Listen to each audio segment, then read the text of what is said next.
હાલો મિત્રો, કેમ છો? તો આપણે મિત્રો તો આવ્યા છીએ દેશી દવા લેવા. આકડાના કમળિયા આવે ને નાના નાના એ લેવા આવ્યા છીએ.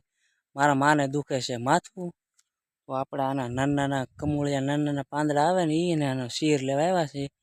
માથું દુખતું હોય ને આ બે બધું મેકી દેવાનું એટલે માથું ઉતરી જાય મિત્રો.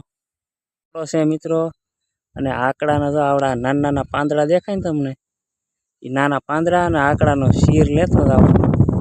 માથું દુખતું હોય ત્યાં માથા ઉપર મેકી દેવાના લમણામાં. તો આપણે બે ડાયલ તોડી લીધી છે નાનાની.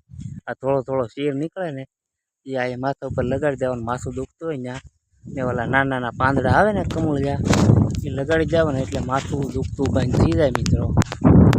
મિત્રો, મારા માને જ્યારે માથું દુખે ને ત્યારે આકડાના કમળિયા અને એનો શીર છે ને, જ્યાં માથું દુખતું હોય ને આ એ બાજુ લગાડી દે ને એટલે એનાથી માથું છે ને ઉતરી જાય છે મિત્રો. એટલે આજ મારા માને માથું દુખતું હતું એટલે આપણે એ કમળિયા લઈ આવ્યા છીએ અને મારા મમ્મીને જો માથે લગાડી દીધા છે બે બાજુની સાઈડ, એટલે આવું માથું ઉતરી જાય મિત્રો. દેશી દવા કહેવાય મિત્રો આ.